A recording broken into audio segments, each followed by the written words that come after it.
I'm Tamika D. Mallory. And it's your boy Mysonne, the General. We are your host of TMI. Tamika and Mysonne's information, truth, motivation, and inspiration. New name, new energy, but same old us. What's going on, my son Lennon? I am blessed, black and highly favored. How are you feeling today? I'm doing good. I'm doing good. It's been a few days. The book is now released. It's just 24 hours since release time. Thank you very much. We need a ding-a-ling-ling ring around here for our celebratory moments. So I'm excited. You know, I've already been on the road. You know, I am super grateful to all of my friends who have opened up doors to their churches, their everything, their community centers, anything you can think of. People have and are continuing to work to make sure that I have the most successful launch of my book as possible. I live to tell the story. And I'm really, really grateful. It makes me emotional because, you know, you reach out to people. Some people you reach out to, they tell you they're going to call you back or they're going to, you know, put you on. And I haven't had much of that. In fact, it's always surprising to me. Like every single time in my life, I am surprised by those who do right. And doing right does not mean doing it. So it's like a confusing thing that some people think when you say, oh, you know, you did right by me, that means that you just did whatever I wanted you to do. No, it's just communication. If I'm supposed to be your friend or somebody that, you know, you have any kind of cordial relationship with, and I'm asking you to do something, don't commit and then not commit. You know what I mean? Like, that's just so whack to me. I try not to do that. I'm not saying that I'm not guilty at times of making mistakes and you're supposed to call somebody back or whatever. But, you know, certain people, they see you. They know you constantly texting them reminder after reminder. You're asking them like, hey, you know, can we follow up? Can we do this thing? If you don't want to do it, just say no. Just say, you know what? It's not the right time for me. I'll never forget another friend of ours. I have been reaching out to her. A friend of ours, I've been reaching out to her to have me on her national TV show about something that we were doing, and it was work related. It wasn't for me personally. And she just hit me back and was like, she called me on the phone. She's like, hey, sis, I just want to make sure we have a verbal conversation because I don't want to decline over text or email and it, you know, not have the full context for what it is. She's like, but right now we're covering XYZ thing on the show. And if I put you on, what you're doing kind of like gives an excuse to the motherfuckers that's doing this other thing. You know what I'm saying? Like what you're doing, you trying to come up with this solution, which I respect, but it contradicts the fact that we're laying out right now every week the different things that's happening from these people, right? And she's like, so it doesn't work. Like it's pivoting in a moment when we're hard on a point that's being made. Why is the industry like that? And it's not, and it's a thing that I've always had an issue with, right? Because it's accepted in the industry, and a lot of people like us who just are authentic. That like I'm gonna get on the phone and say I can't do something.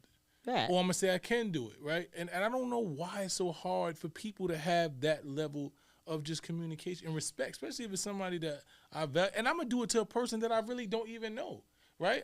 I've done shit for people that random people have come up to me and say, hey, I want you to do something. And I'd be like, and I think about, okay, cool. And once I say cool, we're going to figure it out. Or some people have come to me and say, I need you to do something. I'd be like, I can't really do that. You know what I'm saying? And some people don't like that you said, but it's honest. I'm just being honest. I'm not in a position to do it. I don't have the time to do it, so I don't want to commit myself to something I can't. And I don't know why it's so hard within this industry, just all of this industry, that people don't know how to do that. Yeah, well, I mean, I think, you know, sometimes you think people respect you, and then sometimes you find out that they really don't, and that's just what it is. And I think in this particular situation where I was saying about the friend who told me, this is a veteran, you know, in the media world, somebody who's like, you know, understands that relationships are everything. You know what I'm saying? And so it's just different. also, this particular individual who let me know, like, I can't have you on, they also have a commitment to our culture. They have a commitment to the movement and all of that. So it was like, out of respect for you, I'm going to let you know that it just doesn't fit in what I'm doing. But I can help you here. I could do this. I want to do that. Let's see what else we could do. Boom. I'm okay with you just saying it just don't work. Have a nice day. But to say, okay, send me the information. Oh, yeah, definitely. Anything I could do. Oh, for sure. Yes, definitely. Oh, I want to support you. For sure, for sure. And then every time you send them the stuff, every time you try to get a date, a time locked in, they don't even say to you, well, those dates and times that you given don't work. Just give me a couple of weeks. I'm going to get back to you about what I actually can do so you don't have to just keep texting the air. You know what I'm saying? It's just whack. So I just don't, it's okay because I know now as I'm getting older, you learn things about people and then you just place them in certain buckets. You put them in certain categories. And so I guess that's one aspect of this. But the people who are showing up they outweigh anybody. Right. Who hasn't for me. And so I'm just, I don't even know. It's like, I want to be right, like, oh my God, and this happened. I got people doing major book buys in different cities, folks purchasing 100 books, 200 books, 300 books, people just, doing their thing. And I want to be all like, woo, about it. But instead, I have how we get when we work. It's very serious for me. Like, I need to keep my eyes on all of this stuff. So that's what I'm doing, is not getting too excited about anything, just being grateful to God, staying stable, and remembering that writing the book, doing the initial marketing, and starting a tour is only the beginning. The reason why people don't have the type of success that they want to see is because they quickly, as soon as they get it out the gate, then it's over. When the real work actually starts, when you're like on the track, it's not the getting up. Okay, cool. You get up in the morning, that's big, because nobody wants to get up in the morning to go work out. Most people, some people do, but most people don't want to get up in the morning. So that's a big part. It's just waking up and getting yourself there. Then you got to put your cute outfit on or whatever you going to wear. Mm-hmm. That's another part of it. You get your stretching. You did all of that. And then you start running. Once you start running, you got to run. And that's where I'm at now. Now I'm in the running stage. So I'm excited. I Live to Tell a Story is out right now. Please, right now. If you do not have, I know some folks did not want to pre-order because you want the book to be in your hand as soon as you order it. Now is the time. The book is released. It was released yesterday, 24 hours ago, and I'm asking that you please go and order my second book. You can order the first one too, State of Emergency. Get both of them. You don't got both. You don't got the first one. But certainly, you can pick up my book right now. So right now, that's the deal. Yes, ma'am. That's dope. So I have a super short thought of the day today. Because we have to get our guest on, and actually he doesn't have a lot of time, so we need to be quick. But I saw a couple of days ago, maybe, like last week, that during Black History Month, the White House has announced that they are going to be celebrating American history. And they don't want to do, any particular cultural things. So no Black history. They want to focus on American history. Now, you and I know that a large part of their plan is to restore the white male as being the dominant force in our society. We know it's in Project 2025, which they're clearly laying out. They're doing their thing. We know what's going on. But I thought about it, and I said, you know what? I'm actually not going to be offended by this because they're right. They are right. Our history here on this soil is American history. That's it is not Black history. It's a fact. It is American history. But the problem is they're not going to give our part of it. I know that. But I'm just saying, they actually don't even realize that they might be going in the right direction. But why would they have to celebrate American history during Black History Month? Like, I don't understand. Like, why would you replace Black history with American history? Like, what is... Because we know why. But I'm saying that sometimes what you mean for bad can actually turn out to be good. Yeah, because folks still gonna teach in their homes, in their schools. They still gonna I call it Black American history. Look, they still gonna teach about enslavement. They gonna teach about Tulsa, Oklahoma. They're going to teach about Rosewood. They're going to teach about Martin Luther King. They're going to teach about Malcolm X. They're going to teach about Rosa Parks. What's some of the other things they teach about? Black Panthers. They don't teach about Black Panthers. Listen, they don't really teach about. They might teach a little Frederick Douglass. They need Frederick Douglass. President Obama and the Obama family. Teach about Nat Turner. They don't teach about. I'm saying, what do they currently teach about? You talking about the white people? Yeah, in general, the things that's allowed for you. They teach you about like Martin Luther King. Yeah, that's what I'm saying. So they teach you about. I went to high school. I mean junior high school. Charles R. Drew. You know, and he started blood transfusions. He was one of those, and he did a lot of things. Took plasma out of blood, utilized it, froze it, sent it to the army. He saved many lives with it. So he did a lot of things. So those are they teach you about inventions. Yeah, they teach you about inventions.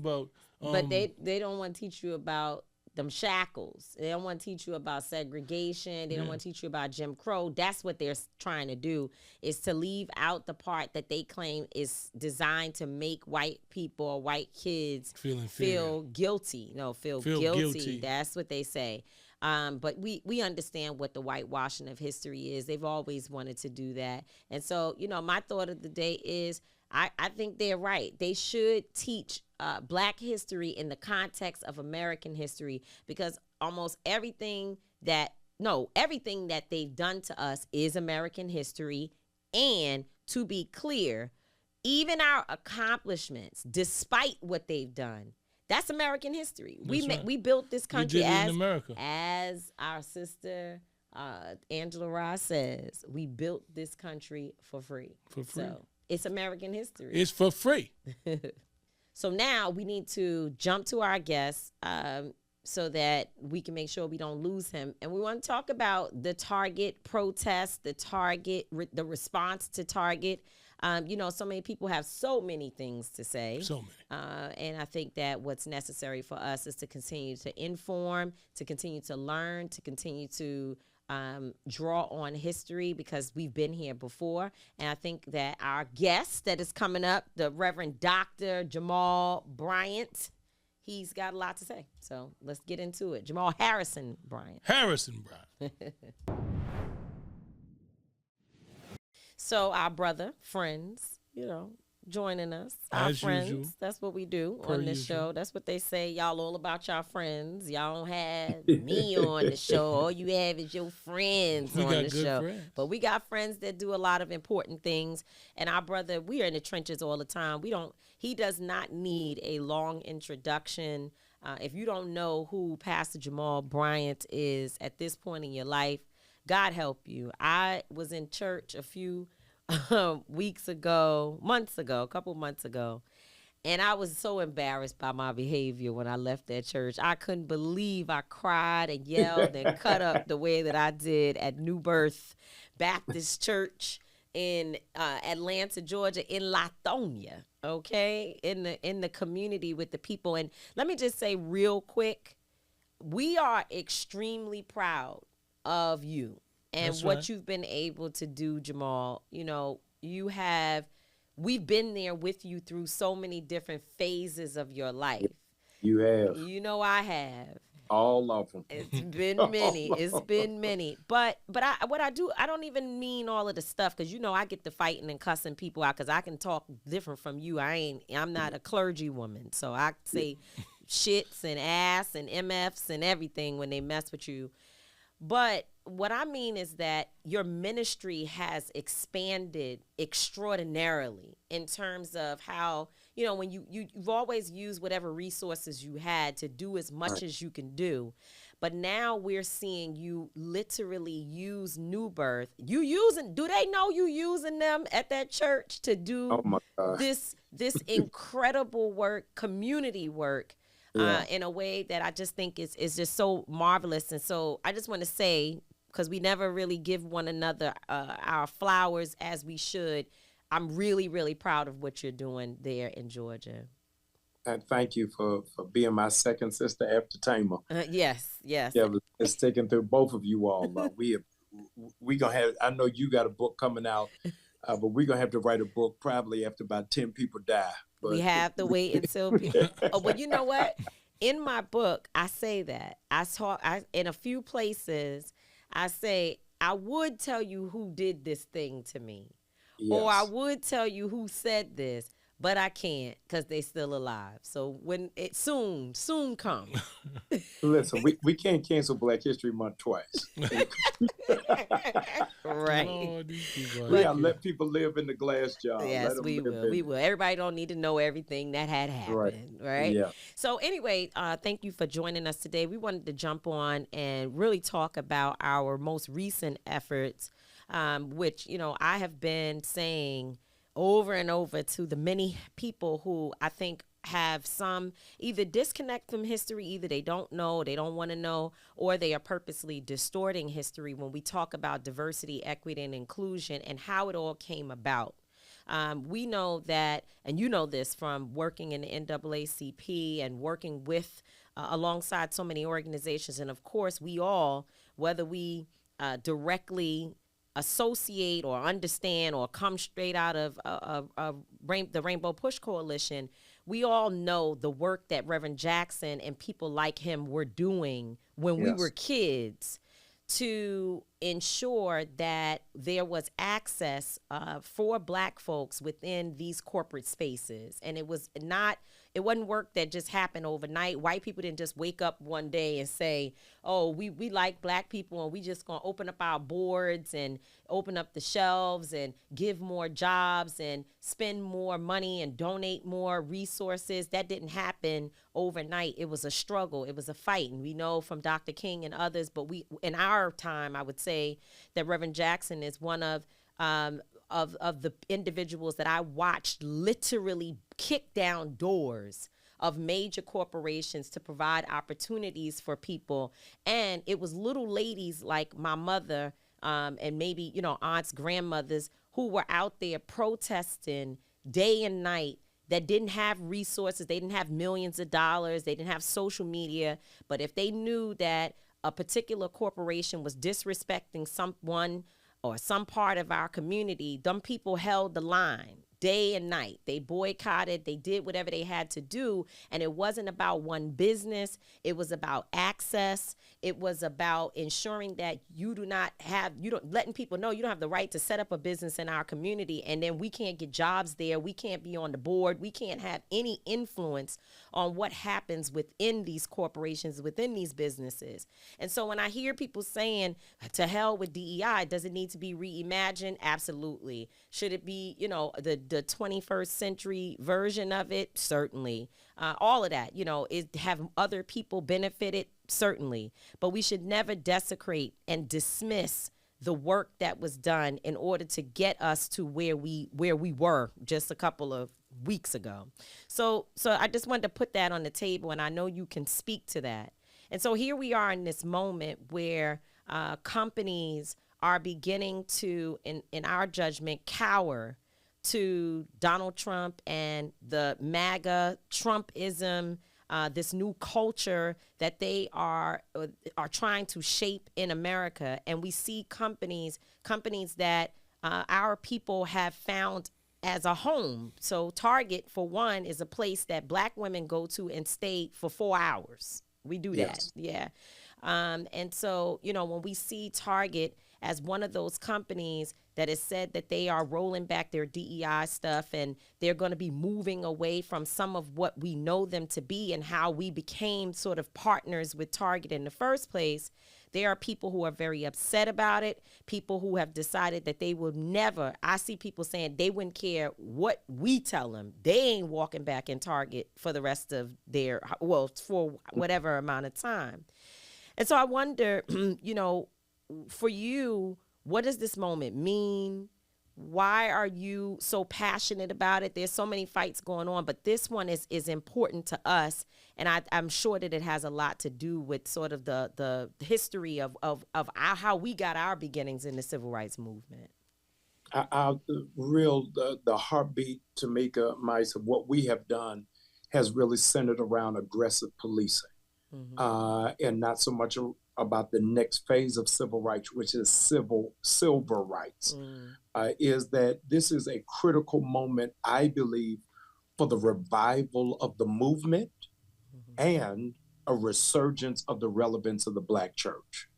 A lot of Gen Zs and Alphas can't tell you the names of the heads of historic civil rights organizations or of pastors.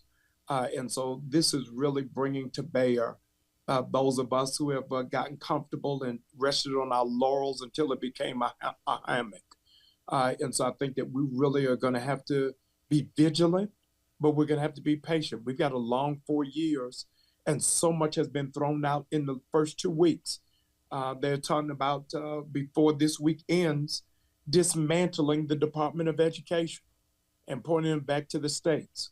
The Secretary of State Rubio is talking about how it is that other countries will house our undocumented citizens, residents, and even some Americans. So there's so many fights that are getting ready to come that the president has mastered the art of confusion, throwing so many things at one time that we're going to really have to be focused on what we focus on. Definitely. You know, in this moment, I've been saying for the last 2 weeks that this is just different to me. Like, we've been around and we've been fighting in this movement. You guys have been doing it way longer than me. And maybe it's just me, but I feel like the way that this attack and the way that these attacks, like, you know, the art of confusion, and it's so many different ones at one time. You can't put the fire out. It's like different holes in the boat, and you trying to put one little cover one up. It just feels different to me. So I want to ask you that. I want you to give me your opinion on how it feels. Does it feel the same? Is this like... It feels like I'm watching black and white footage. It feels like I am somewhere in a time capsule stuck on a bus stop between Selma and Montgomery. I feel like really we're doing the electric slide backwards, that all of the progress that was made before we got here, we are now having to defend. They're gutting out the Civil Rights Act. They're trying to ban books, trying to stop the teaching of our history, stuff that we thought was long past behind us. To have to roll up our sleeves. This is a terrible rerun. Well, we already know the story because we watched this movie before. And so to having to fight it again is unnerving, but it is also focusing because we know what has to happen. We got to unify. We have to be unintimidated.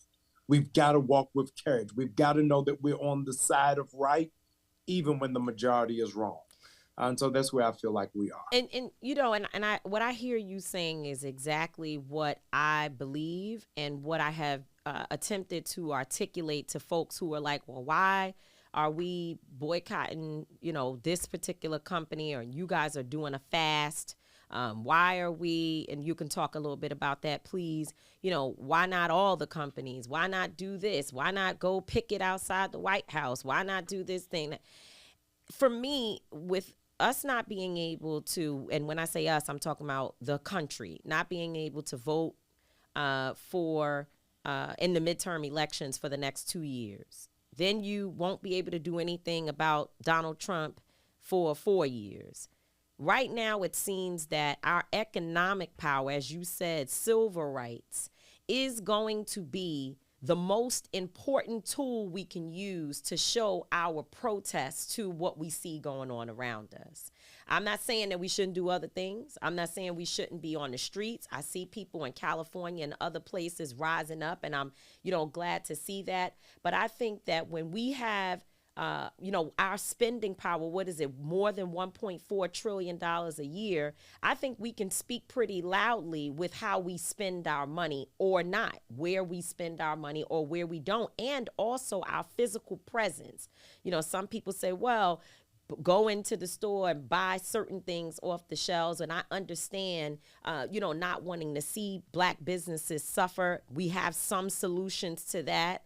But I don't even know that. I know for me, I would not even walk inside of a place where I know that at one point you told me that George Floyd could have been, your worker and that your heart was hurt and you as a CEO wanted to be a partner with the community, and now all of a sudden we shift all the way to the point where you don't even want to report on the report card from the Human Rights Commission to tell us that you still are sticking to your original values. There's something wrong with that. So do you see this as a larger part of the movement, or do you feel like it's just one thing that we just need to get rid of one company and move on? Yeah, I don't think that it is an incident as much as we are seeing a culture not evolving, but regressing. And so you're getting ready to see it because, to be clear, as you have spoken to so clearly, it is not just Target. It is also Walmart. It's also Ford Motor Company. It's also McDonald's. It is also so many other organizations who we feel betrayed by because we've given our loyalty through our dollars. And so we're having to reevaluate relationships and see the ones that are one-sided and those that are toxic. And so this is really puberty for our people because our voice is getting ready to change and our skin is clearing up. We can see the tree from the forest. And so I think that this is going to be a real demarcation for those who are with us and those who are not. So I just want you to speak to, because we have these conversations every day with our community, two things. DEI don't help us, so what we fighting for it for, right? And then it's, what do we boycott? Why we got to boycott? Why we don't do this? And why boycotts don't work? You know, I want you to speak to those two things because these are conversations that we have. And I want you to speak to them and break them down in the terms that only way you can only Jamal Bryant only Jamal can say it. Give me some clip. I need a clip. I need a good clip. So to be clear, I want to go backwards. Diversity, equity, and inclusion, the number one recipient is not Black people. That's right. It is white women. That's right. The group that has benefited the most has been Latino community.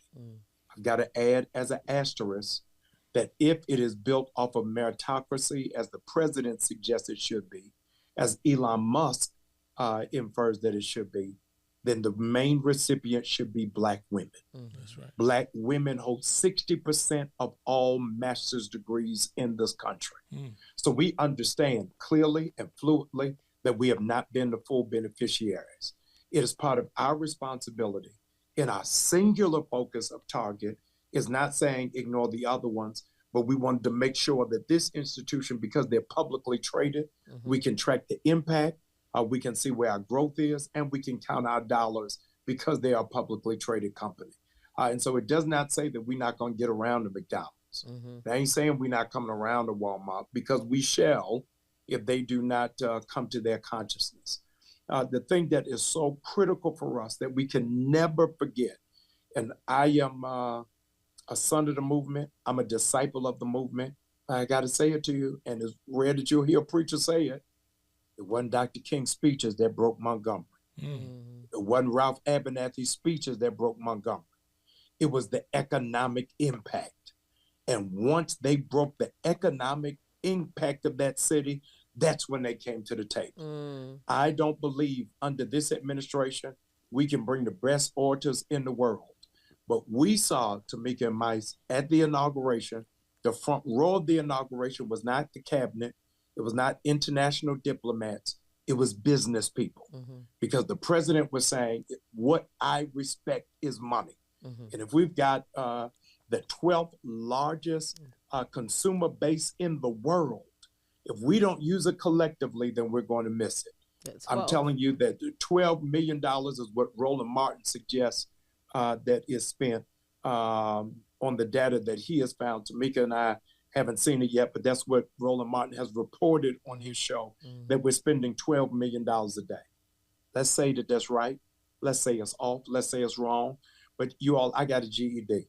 Y'all do 12 million by 365. That's a whole lot of money. That's a whole lot of money. That's a whole lot of money. It's a whole lot of money for 3 months, for 5 months. And by the way, even if it was only $1 million, you don't deserve it if you don't want to respect me and maintain the values that you told me you had. Yes. So regardless of, yes, absolutely, our impact is important and we need to be able to measure it. But we also ought to be taking on a posture of respect me. respect me. Yeah. Right. Yeah. And so that's why I wouldn't go back to Target, just because I know the game that's being played. And I think, to your point, one at a time. Right. We don't need to give, yes, people are saying I won't order anything from Amazon. I ain't going back to McDonald's. I don't go to Starbucks. I got a list. I'm off Starbucks, Nike, Gucci. We still trying to get you with us on Gucci. I support Dapper Dan. Okay, well, that's fine. That's fine. That's why we kind of. That's why we fell out. They went Tampa because of that. Dapper Dan. Yeah, that's what they did. They did that with that. All right, it's cool. So I don't wear Gucci. I don't wear Balenciaga. Like, I drop brands all the time, so it's not really hard for me. And I do also support Black brands. You wear a lot of stuff. Why don't you talk about some of the Black brands that you support that help you with your wardrobe and your jewelry? Listen, all of the jewelry is from Ghana. All this is from the year of the return. Go back to Ghana. Wow. But I always support minority vendors, whether it's Glasgow, whether it's Starstruck that makes sweatsuits. I got to get one from Mice. All of them in every different way. And that's why I partnered in this fast with the U.S. Black Chamber of Commerce. It is a digital directory of 30,000 Black vendors, whether it's cologne, whether it's Black soap, whether it's incense, whether it's paper towel, 30,000. Wow. Those of you looking for Black vendors in any area, you got to go to buyblack.com. Go to buyblack.com. That's where I go. That's where I get my children's stuff from. That's where I get their backpacks. You got to do it. And so as much as I can, I try to support Black vendors in every area of my life. Last thing before you go, I just want you to talk about some of the goals of our fast. You're doing a fast, which I think you should also talk about that, because you're being very specific when you talk about the reemergence of the Black church as being at the forefront of the movement. And so therefore, there's a certain type of language that you're using and a way that you're getting people organized. So talk about that, and then also talk about the goals of what it is that we're attempting to accomplish. Thank you. First of all, this is the largest demographic, Mice, in the history of Black people in America. This is the largest demographic of Black people who don't go to church. The largest demographic of our history of being in this country who don't subscribe to organized religion. And it is the largest demographic who identify themselves as atheists. They have lost respect and honor for the church and for pastors. And so I wanted to go a different path on a spiritual journey. So it is not just fasting from Target, but 40 days of prayer for Christians to go back in a prayer posture, to pray about what's taking place in the nation and how it is that we spiritually confront it. And so that's why I chose that Lenten season is from Ash Wednesday to Good Friday, leading up to Easter Sunday, is I wanted this to be a spiritual journey for people. What we are asking for is, because the saying is true, power concedes nothing without a demand. Mysonne, Tamika, and myself were in Minneapolis when after George Floyd was killed, and Target made a commitment, a $2 billion commitment to undergird Black businesses, drum roll, and to do it by December 2025.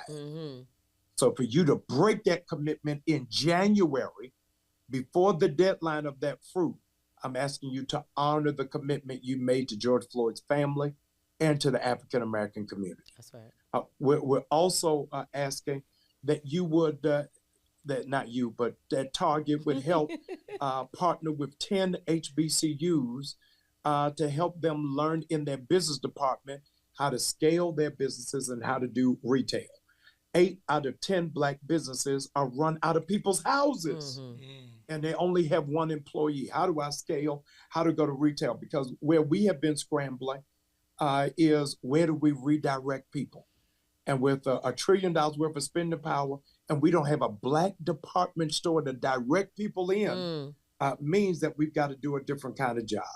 A third is we're asking for Target to do $250 million in Black banks, because these Black businesses can't scale if they don't have a Black bank backing them and pushing them to get to the next level. So we're asking them to honor what their original commitment is and what it is that they were doing prior to the emergence of Donald John Trump, and to hold fast to the commitment that they made to Black people. Mm-hmm.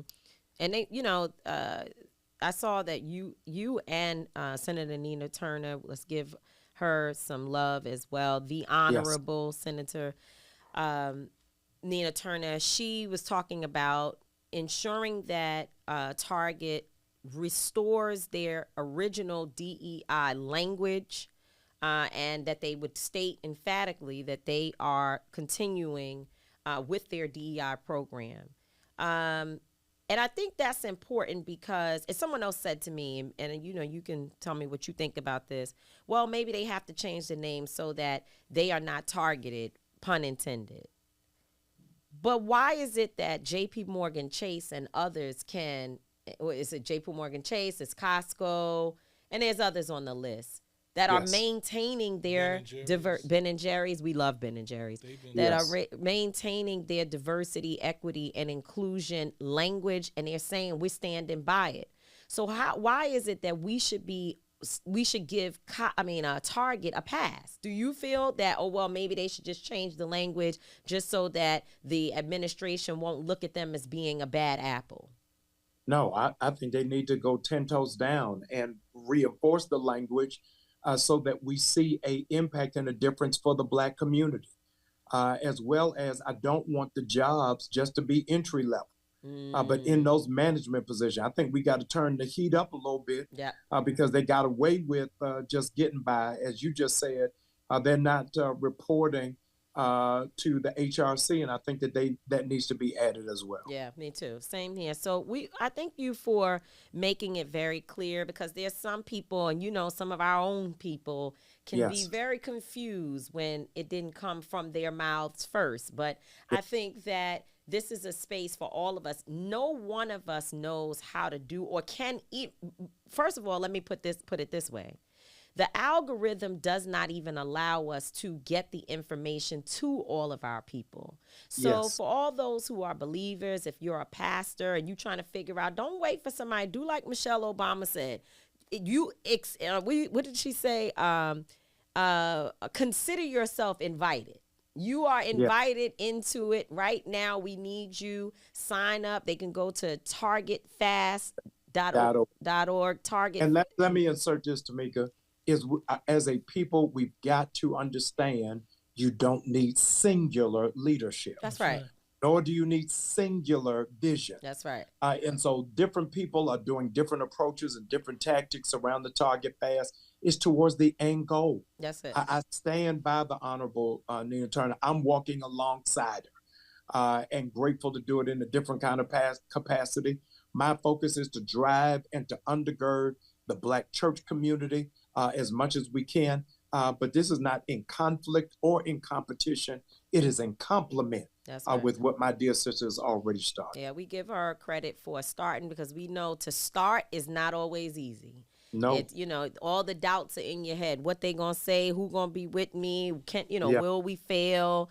And so when she called me and asked me to join her, I said yes first, and then we figure it all out as we go. That's because right. I know that Nina Turner is somebody who loves Black people. She's brilliant. She's a brilliant organizer. And I think what you've said here is so true. It's not going to be the best orator. It's going to be the best organizers. That's what's going to matter in this moment. You got to put that on the shirt. Yes, that's right. So it is what it is. I appreciate you, my brother, for always being steadfast.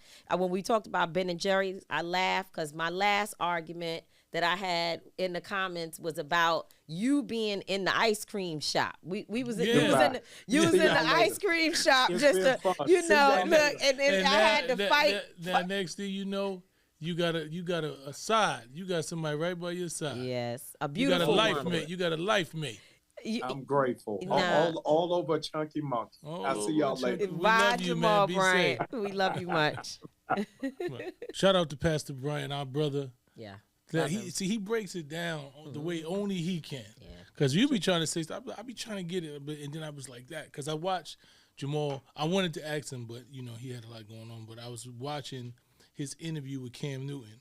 And Cam Newton started talking about I gotta do that on y'all own yeah, time. he was talking the men. yeah, need he to was sit talking about down.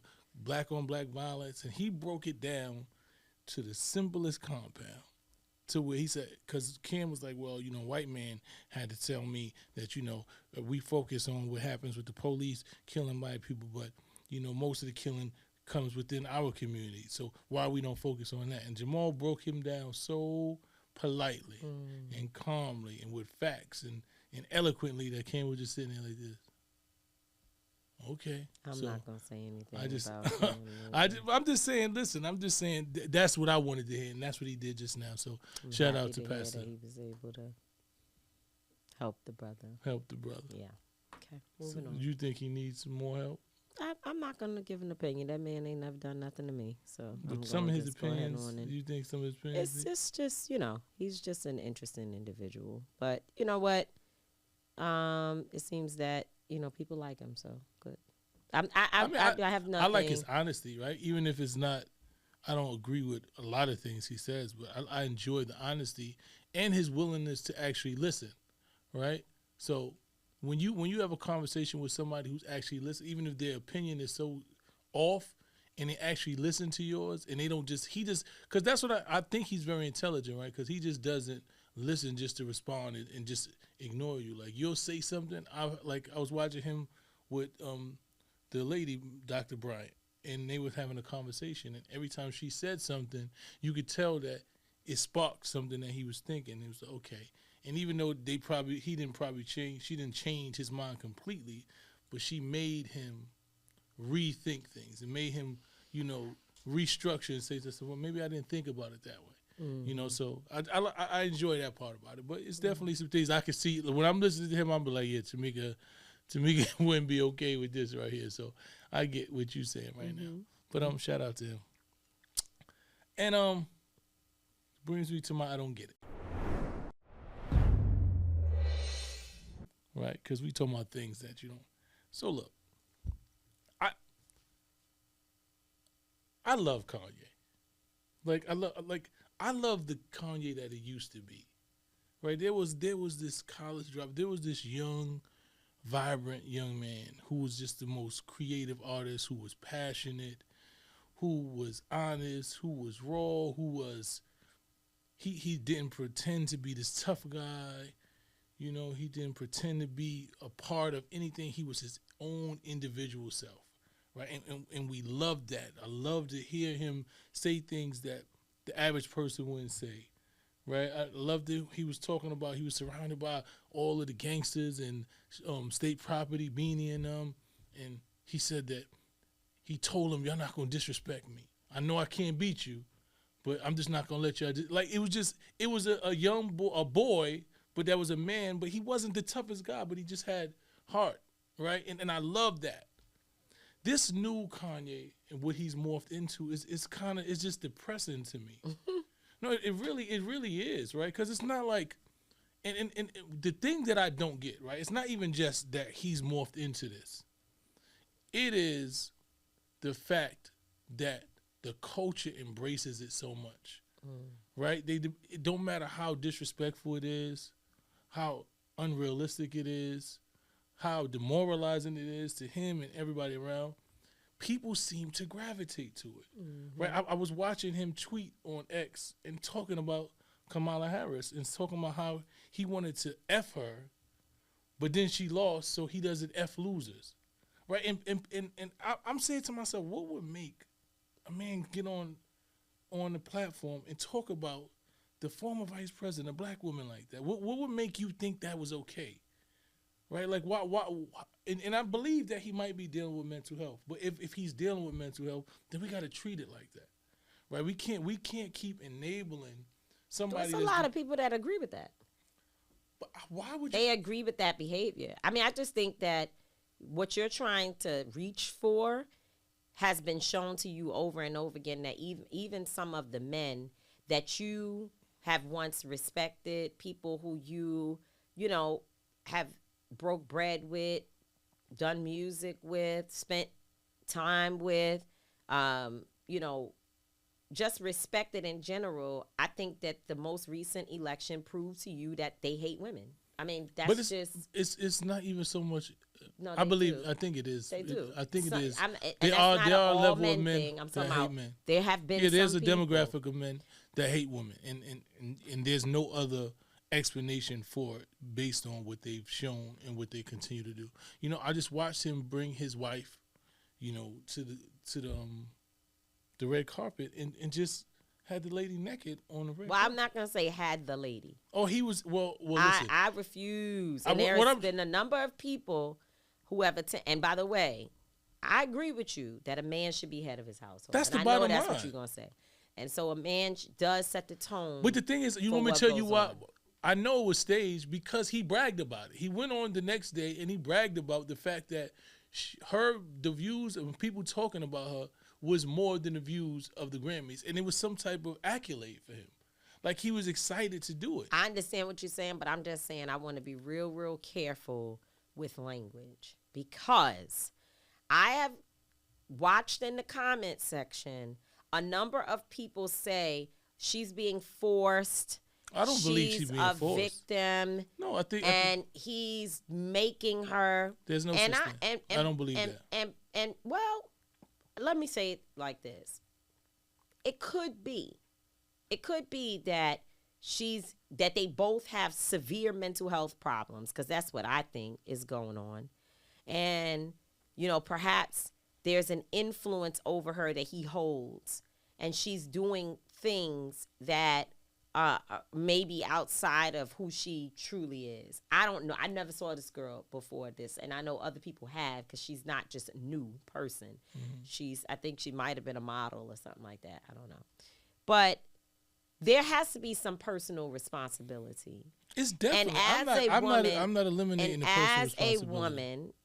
And as a woman, well, it's not even really just in a response to you, but I'm just saying, as a woman or as a individual, you have to be able to take some responsibility for your own actions. Everything can't just be attributed to the black man, forced, made, and did whatever to get a person to act outside of themselves.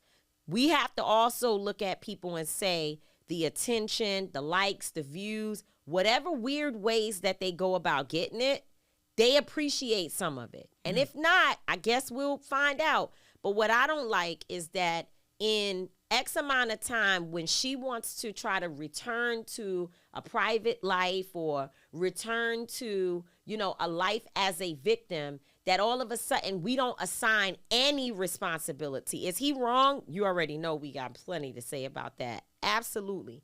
This is his environment. He's bringing his wife there. He should be a protector of his wife and all of that. Yes, I think, being sexy, we saw pictures that somebody sent us. I think LaToya sent it to us to show Ciara and Rihanna and different ones who have worn very sheer pieces in the past. But we all know that what Bianca had on the other day didn't have. Come on. That was a whole different thing. It was a stocking sleeve. And I don't believe there was any undergarments. And I didn't understand it at all. But I just still want her to have some responsibility. I mean, she's a grown woman. Like, mm-hmm. There was no handcuffs and there was no orders. I didn't even hear the man say a word. They spoke. I zoomed on in because I wanted to see what the energy was. He was saying something to her. She was saying something. He said something. She was like, yeah, whatever. And she did her thing. We don't know. He could have said to her, you know what I told you, you better do it. I can't say that he didn't do that. No, I don't think he said it. I'm just saying he could have. I'm just saying I don't believe. I'm saying that I'm not about to be here saying what he's doing or not doing to her. I'm saying that she has a personal responsibility as well to not go on a red carpet knowing that young people, elderly people are watching the Grammys. It is a family occasion. The Grammys is not for 21 and older. You could be 14, 15, 13, 12, whatever age. In fact, I don't know if she wants us to say her name, so I won't, but one of our friends' children was literally peeking off the side of the red carpet and saw this happen. Yeah. So I refuse to take any responsibility from her. But you wasn't saying that we should. I'm just saying, my whole point was, I just don't understand how we don't watch this man spiraling, right? Just mentally spiraling, just, out of control, and we embracing it, and we actually egging it on. And it's just like, for me, it's just like, I'm not entertained. Yeah. I'm well, like, because people. I'm just not entertained by crassness. Yeah. You know what I'm saying? It's not even classy to me. It's like, you know what I'm saying? Like, just saying anything out your mouth just to get people to pay attention, doing anything, like, that's not no free, like what they say, the free thinker. It's classless. Like, if you have to say and do the most bottom feeding shit to get somebody's attention, it's just like, and it's not, and I don't want to seem like I have any hate or anything towards the man. Just like, but what are you actually trying to accomplish? You've equated money with some level of honor and dignity. Like, everything now is, I got more money and I'm a billionaire and I'm this and that. Like, there used to be a Kanye that had a moral compass, right? People listening to you say this, they will say to you that he became enlightened. I mean, after his first bout, his first he was very successful, that he learned about who really holds the purse strings, the pocketbook strings, and how far you as a black entertainer, a black designer, or black whatever can go without the interference of all the different elements that we know of, right? We know it all exists. There are people who, it's a small amount of people who literally hold all the wealth, and they hold the control over what artists make it, which ones don't, who gets the marketing dollars, who don't. When they decide that you've gone too far, said too much, did a thing, they toss you out. And people know that. And people are looking for a way to bring their voice. And they want to challenge systems and challenge things that they see in front of them that's wrong. And so whether he's saying it properly or not, they just admire a person that's bold enough to just say whatever the fuck. Even if he's saying poopity scoop, hello. Poopity scoop. Even if that's what he's saying, okay. But that becomes bold. Yeah. I mean, I guess, but that's what I'm saying, and that's why I say I don't get it. It's not for me. It's not, but it's obviously people are getting it because they right after that he had his concert in some little dark room, whatever, and it looked like it was packed. People enjoyed it. It was a lot of people there. So I'm just like my mother said one time, like we always say. My mother said, I used to say, I don't understand. And she said they could build a whole new world off the shit you don't understand. And I really believe that this is the world that she was talking about, because I don't understand none of this shit. It doesn't make sense to me. There's no level of decorum. There's nothing like, and it's like we really in Revelations, when there's no decorum, there's no measuring stick, there's no boundaries, there's nothing. It's just a free for all. It's just, I don't even get it. So, shout out to everybody that do get it though. I don't get it. I don't get it at all. You get it? I'm well past. I don't understand anything. Somebody said that in the comment section. They said, I just don't get nothing no more. I just don't know what. At this point, everything y'all got it. It's a shit show. It wasn't just that. It was a few things went on. It was so many things. I'm just like, listen, man. Okay. This world ain't as you get older, and that's what happens with age, right? Like I watched my mother and my grandmother feel like this world wasn't for them. Like they just was like, I don't fit in this, because none of this shit don't make no sense to me. So I guess we moving towards that. Well, no, it's still gonna be for me.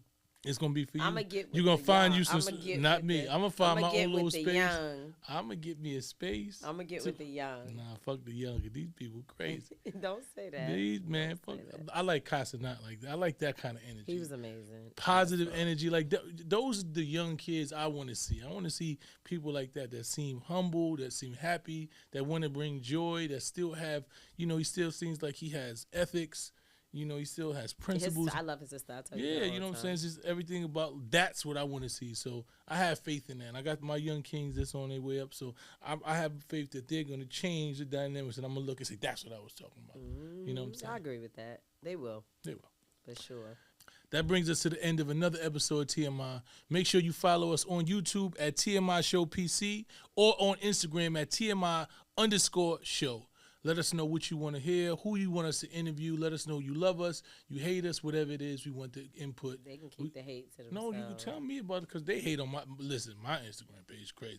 Ain't nothing but hating, but I love it. Keep on That's not coming. true. Show us the hate and show us the love at the same time, and continue to make us the #1 podcast in the world. TMI. I'm not gonna always be right.